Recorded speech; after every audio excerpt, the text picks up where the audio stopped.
Welcome and welcome to the recap call for the Beyond Business Club. And the reason we're calling it right now the Beyond Business Club is because, as hyper aware, high functioning creatives, we know that bringing creative projects, musical, artistic, whatever, into the world, that's one thing. But add to it all of the emotions, all of the spiritual lessons we have to go through.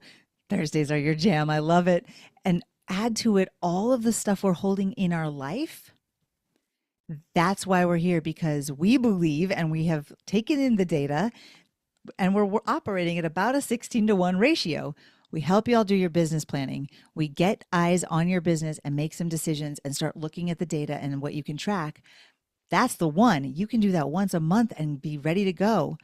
But the 16 is all the extra calls we do every week. All of the it's not extra, it's additional, it's planned, it's by design, because we talk about how to hold your creative and your spiritual aspects along with business. We talk about your health and your wealth and your relationships with yourself and with each other. So if you're here, welcome. If you're in the club and if you're watching the replay or you're watching this on YouTube, get your booty in here. If you identify in any way as hyper aware, high functioning, high sensitive, whatever you want to call it, creative. So this week we talked about a very important subject, and you're going to hear me talk about this more because the conversations were so juicy, you all, that I can tell there's a need for this, and we're listening for this because we don't get taught this in school. In fact, we get taught the opposite in school and workplaces. We're talking about super healthy, super easy boundaries. So here's what boundaries are here in the club. They are ways to take care of yourself. They are ways to protect yourself. They are not something we create for someone else. They are not something we demand someone else do or stop doing.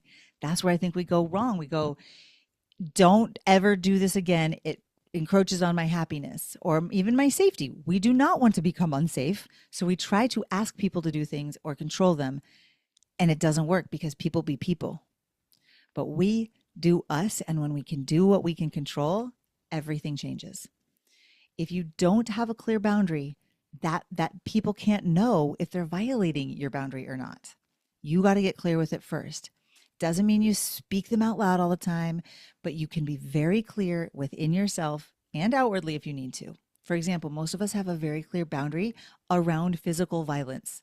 We don't go around announcing it to every person we meet that we're not cool with physical violence, but we're clear inside of ourselves that if someone is violent or even seems violent, we probably don't hang around. Maybe I should just speak for myself, but I'm out of there if it feels a little like violence might happen. So you when in boundaries, you're clear about what you will stand for and expose yourself to and what you won't. You can talk about them, but you only need to talk about them when there's been a boundary violation. That's where it gets a little tricky. We don't want to hurt people. We don't want to reject people. So then we end up not stating our boundaries and doing the like people pleasing thing, which is a lie, when we really mean to say, hey, this is up for me. And the reason we avoid it is because we feel emotional when our boundaries get crossed. And it doesn't have to be emotional. You can just take care of you and be neutral or even loving to the other person. Like when you do that, when those things occur in my life, this is what I do for myself, like clockwork. Another example is a fenced boundary around your house. That's a clearly stated boundary in a very physical way, not with words.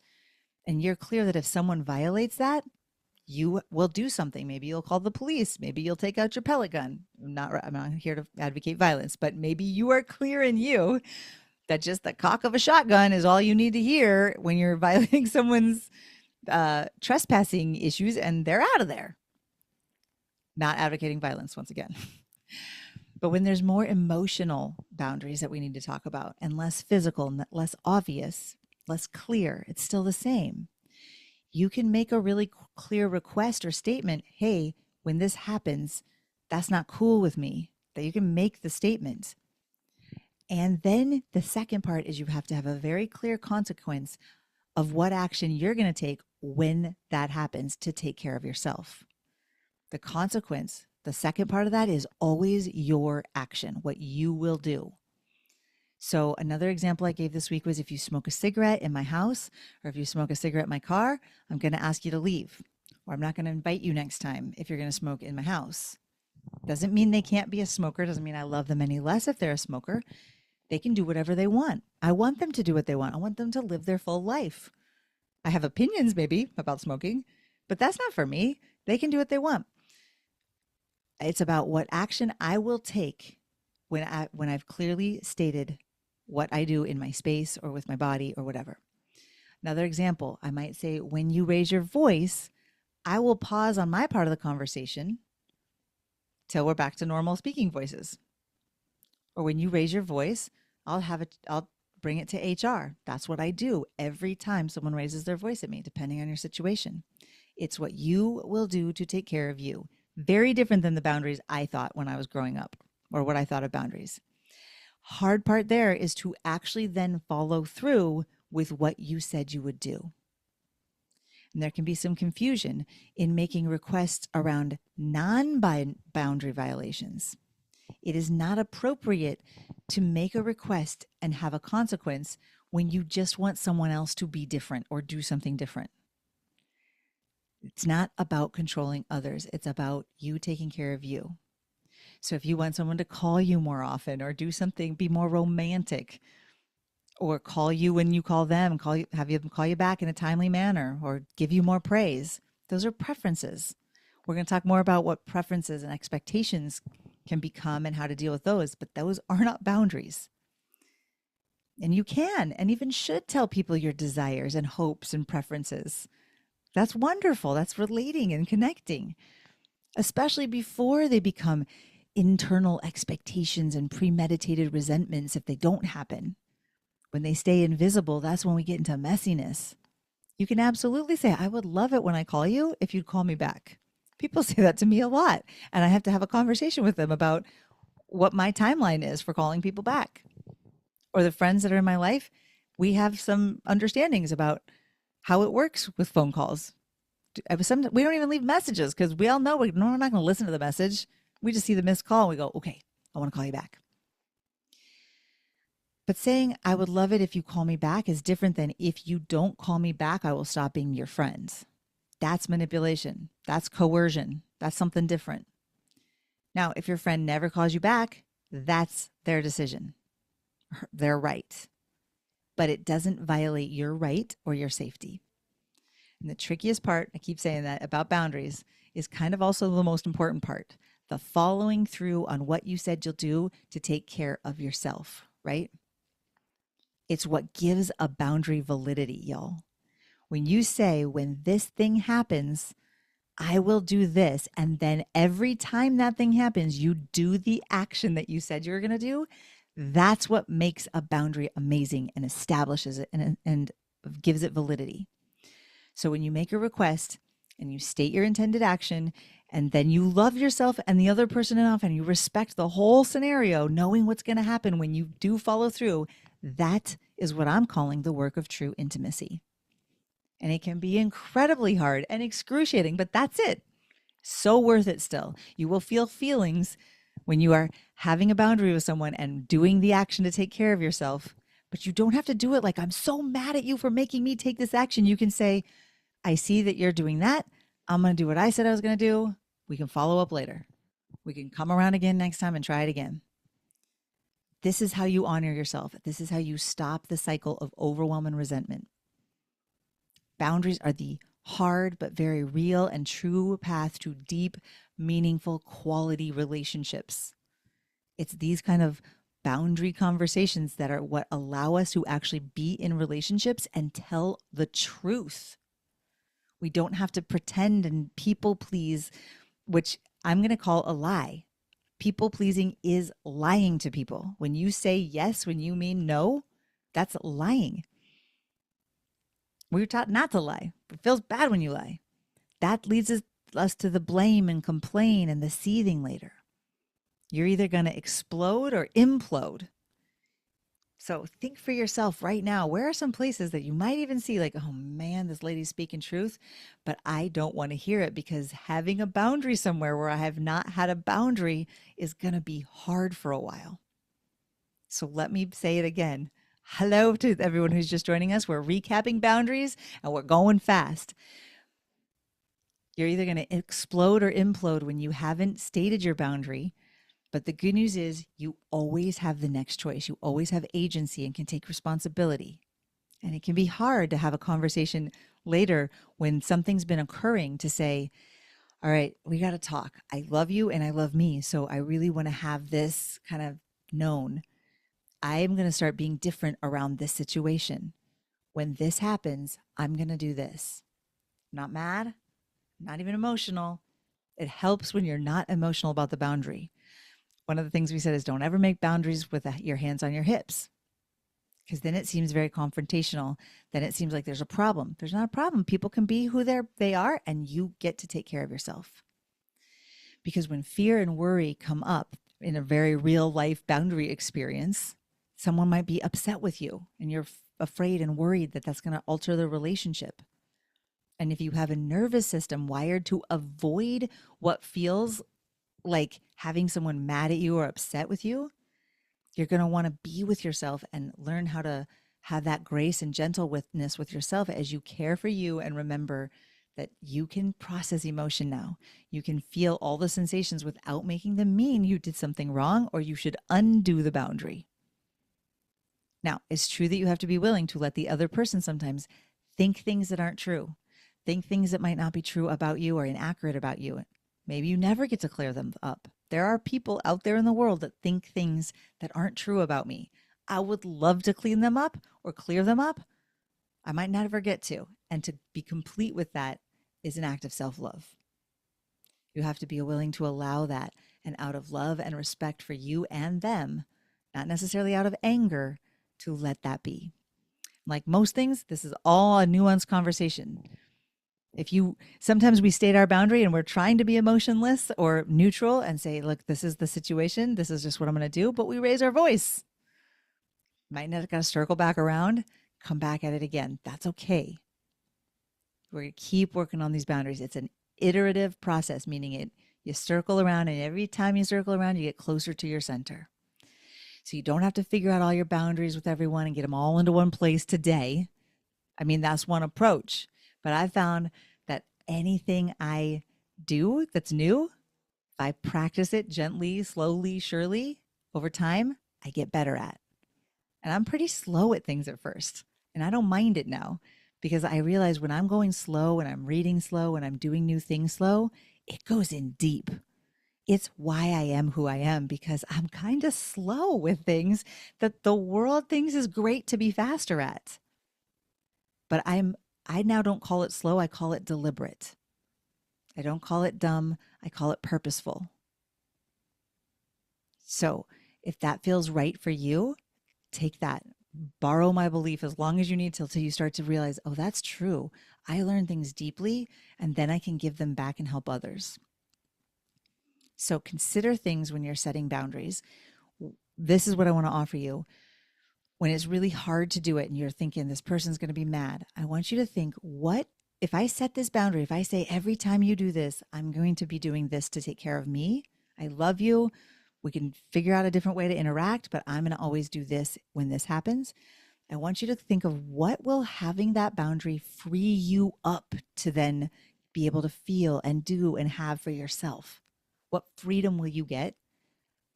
And I also want you to consider, if you don't do the boundary, what are the real consequences for your life? And get honest about yourself, about why you're really making these. Because boundaries come from love, not frustration, not anger, not blame. We don't want to be like, this is bullshit, so I'm setting a boundary. Because then we got all this other stuff to get through. People, we don't see it clearly. And then when we're feeling nice, we go, okay, never mind. We don't need that boundary. Everything's fine. You don't even have to set the boundary out loud with someone until you are in a place of understanding, like, this is from love. So set them when you're feeling that peaceful, loving, non-manipulation vibe. You're not blaming, you're not deleting, you're not canceling. That's something else. Now, there are times, we'll talk about the nuance some other time, when it's time to just gently end the relationship, move away from it. That still doesn't have to come from anger or hate.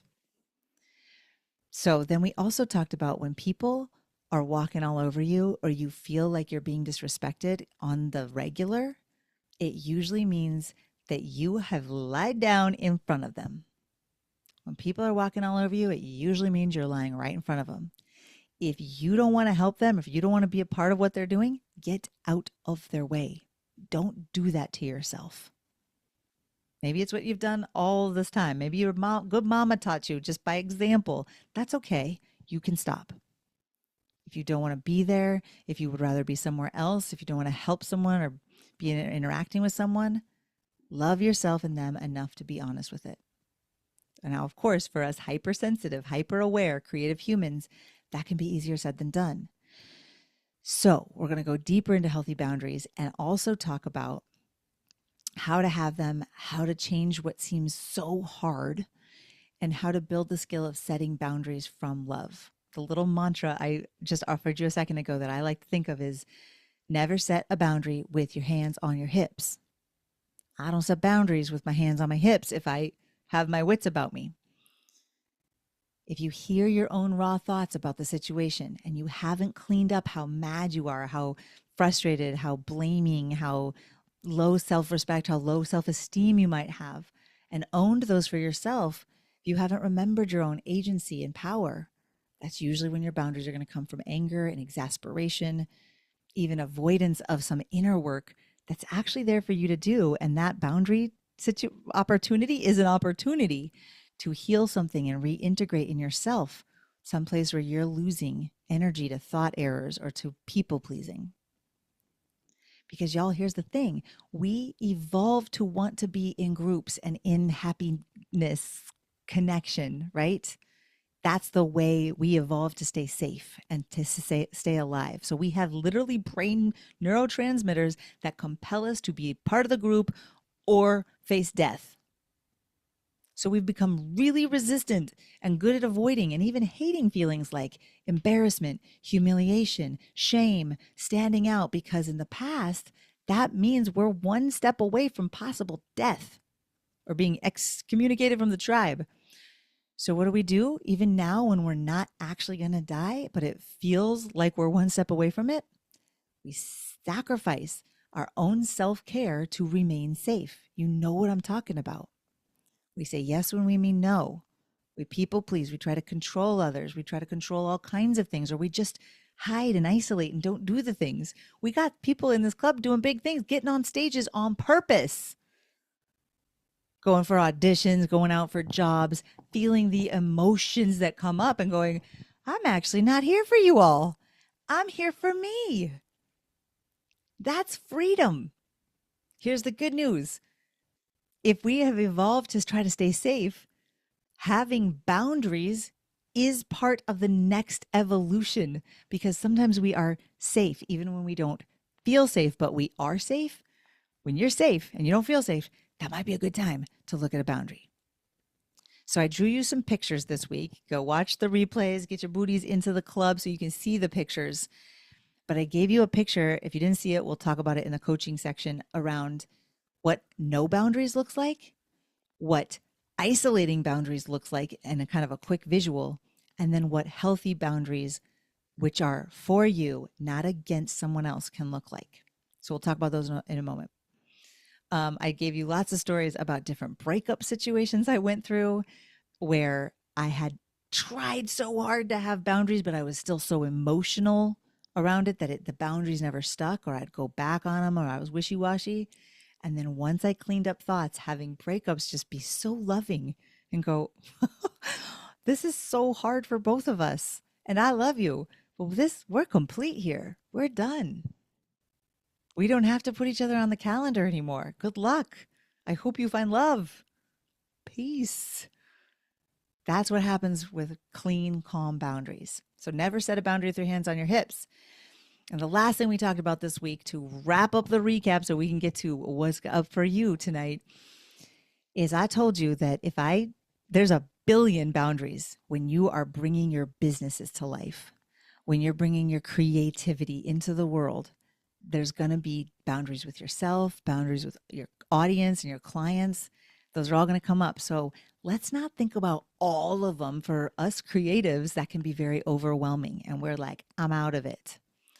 So instead, let's pare it down lovingly to some categories and then give you your top 5 that if you're going to bring a business or a project into this world, the top 5 that you're going to want, not to just to have clear set boundaries on of how you're going to act, but I want you to look at them every single day. The more you're clear on them, the more they become you, the less you have to think about them. You'll see your life change. So just like when you're protecting a child before they're able to set and hold their own boundaries, sometimes you got to protect your own business as you're bringing it to life, right? You got to start stating your policies and telling people how it's going to be about the refunds and all the things. Your baby, your business needs you to hold some boundaries for it so you two can flourish together and then pass on the prosperity to your clients, right? Because the more you get this, the more they're going to be like, what are you sipping on? I would like some of what you offer, please. Now, the number one boundary I want you to think of anywhere in life as a creative is if you start to hear in your brain, this isn't going to work, why bother? Strong boundary. You hear that? You exit the building. You end the conversation. I don't care what you have to do. You go watch some TV. You go smoke the things. You go drink. No, I'm kidding. Not carte blanche to just go do anything. You stop the conversation. Even if it's, I'm not available for that conversation anymore, brain. I hear you saying that, but I don't have any response to that. I'm not here for that conversation, brain. It has a sneaky cousin. If it's going to slip out as this isn't going to work, so why bother? And you're onto it, it might come through as a question. What if this isn't going to work? Should I even bother? Same boundary, not available. It's going to come up. Trust me. Sometimes that kind of drama, though, is so loud, it makes getting out there and just making the flyer, talking to the people, building something, that the drama gets so loud that you can't get out there and get the data. So, like I mentioned at the beginning of this call, it's why we are doubling, tripling, quadrupling down. We are 16 to 1 in here. 16 coaching sessions about helping you get out of the drama in your own way to everyone. Let's look at the data and make some decisions and move your business forward. That's how easy the data can be and how heavy and hard and confusing sometimes the drama can be. So here's some scaffolding. If you want to turn your current creativity into some cold, hard cash, here's what I want you to consider, at least consider, if not write down. You're going to have to look at boundaries. Category 1, boundaries with yourself. And the number one place I want you to look at is when my energy is low, or maybe when my emotions are low, I will blank. What is the action? What is the thing you can do for yourself when you are on empty? You get to decide that. I will pause for 24 hours. I will go for a walk. I will listen to something that really is inspiring and then make another decision. Decide and then follow through on that. Second category is boundaries with your customers. You are going to have to think about when it comes to response times, when it comes to pricing, when it comes to discounts, when it comes to refunds. And one thing we talked about, when it comes to scope creep, when your vision's starting to get bigger and bigger and you go down the Canva rabbit hole, you have to go, this might be scope creep. And I said that when the scope creep happens, here's what I'm going to do. Right? So the third category is boundaries with families and friends. People love you. They want your business to work, and they're going to have opinions and thoughts that they offer you. So, and they also might be like, what? You work for yourself, or it's just a creative business. Come skiing, come ice skating, come to the beach. So when it comes to your work hours, I will blank. I will stand up for them. I will always honor at least starting the project. I will do 1 hour a day, whatever you want to decide. Getting clear that when you're sharing updates with them, that you're actually in yourself, not asking for permission from them. That's not why you're doing the updates, or maybe you're getting some ideas from your spouse or something. Be clear in yourself that that's not you getting permission Or if they don't like your idea, then you go and go, maybe I shouldn't do any of this. That's the conversation we're not available for anymore. So there's the fourth category, boundaries with your time. And I just gave you one this week. I said, when it comes to scheduling, once you get what you want your schedule to look like, protect it. I will protect it fiercely. Or when it comes to taking breaks, I will treat them like business meetings. Or when it comes to feeling urgent or dipping into urgency culture, I will, what are you going to do when you're feeling like I got to hurry up or I got to buy this right now? Category 5, boundaries with money. I will not, when it comes to money, I won't overspend in order to feel legitimate. When it comes to money, I will put value above volume. When it comes to money, I will always pay myself with sacred consistency, even if that's $1. Maybe you're going to track it so you can see it and feel that momentum building. That's what actions you can do for you. Category 6, boundaries around speed and timeline. That is not up to you. You are in charge of the process, my friends. The product will take care of itself. If you don't believe that, we'll have a whole week about that.